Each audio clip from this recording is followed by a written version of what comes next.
South Tripura हांकर बिलोनियानि बल्ला मुखाई काता तार बांलादेश हा आरियो बांलादेश हा पांबाय सुनामजाक बाननि बागै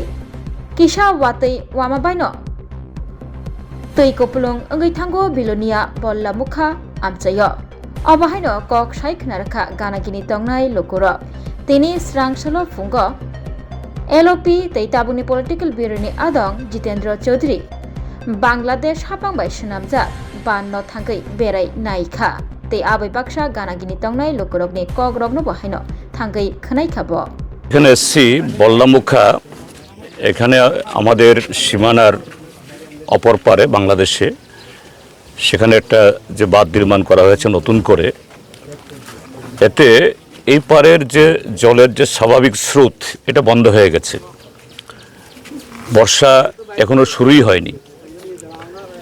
প্রাক বর্ষা যে কিছু বৃষ্টি হয় এতেই আমরা দেখে এসেছি অনেক জমি ডুবে গেছে এবং বর্ষা যখন শুরু হবে তখন তো এখানে চাষাবাদ করাই যাবে না এমনিতেই একটা ফসল বোধহয় নষ্ট হয়েছে হ্যাঁ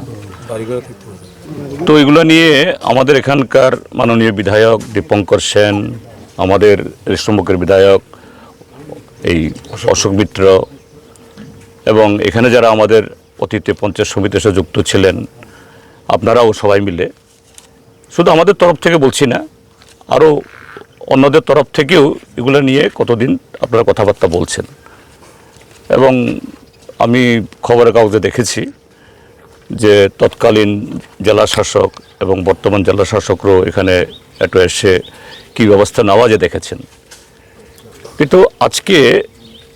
এখানে সরেজমিনে দেখতে এসে আমার চোখে যা পড়ল আমি আমার অভিজ্ঞতার কথা বলছি আমার মনে হয়েছে এখানে শুরু থেকে কিছু ত্রুটি দুর্বলতা এটা চলছে এবং এখনও যে ধরনের পদক্ষেপ গ্রহণ করা দরকার এটা ঠিক সেভাবে সরকারের তরফ থেকে যেরকম যুদ্ধকালীন ভিত্তিতে উদ্যোগ নেওয়ার কথা দরকার ছিল এটা হচ্ছে না তার সাথে আমি এখন এখানে যে বর্ডার আউটপোস্ট এখানে গেলাম এখানে যিনি ইনচার্জ আছেন তিনি সেই র্যাঙ্কের না টেলিফোনে যে কোম্পানির আন্ডারে এই ব্যাটালিয়ন আমি সে বদলুসে কথা বলেছি ওনাকে জিজ্ঞেস করলাম যে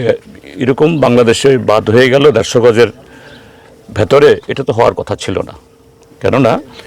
আমাদের আন্তর্জাতিক যে নিয়ম প্রটোকল বলে এটাকে এতে এপার হোক বা ওপার 150 গজের ভেতরে করা যায় না 150 গজের বাইরে করতে হয় এই জন্য আমাদের কাঁটাতার অসংখ্য বাড়িঘর এই যে উপারে এদেরকে আপনাদের উচ্ছেদ হতে হয়েছে আপনারাও আছেন এখানে আমাদের টিলা জমি এখন টিলার মূল্যও অনেক জমির চেতে রাবার বাগান চা বাগান হলে পড়ে আজকে সামনেই পড়ে আছে জমি থাকলেও জমিদার অথচ আপনারা অনেকে ভূমিহীন জমি আছে কিন্তু নেই ওনাকে আমি জিজ্ঞেস করলাম যে কোম্পানি কমান্ডার সাহেবকে এরকম একটা হয়ে গেল তিনি আমাকে যা বললেন যে না ওইখানে নাকি বাংলাদেশে আগের থেকে নাকি বাঁধছিল তারা শুধু অল্প মাটি ফেলেছে কিন্তু আপনাদের যা বক্তব্য যা শুনলাম লোকাল পাবলিক ঘটনা ঠিক তা না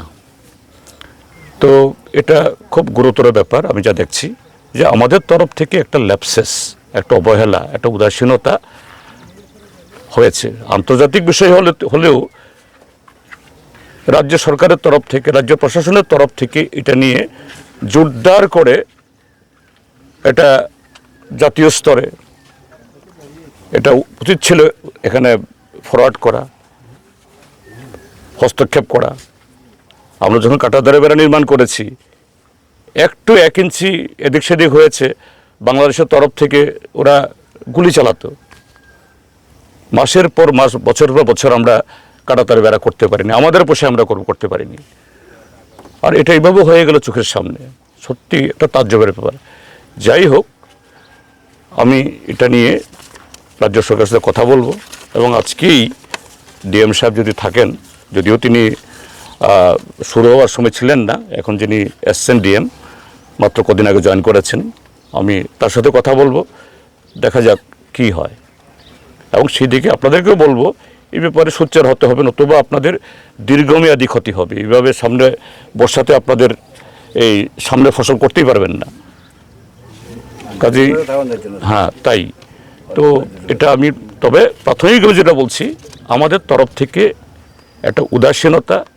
দুর্বলতা, একটা ভুল হয়েছে, এটা বাঞ্ছনীয় ছিল না, এটা দুর্ভাগ্যের।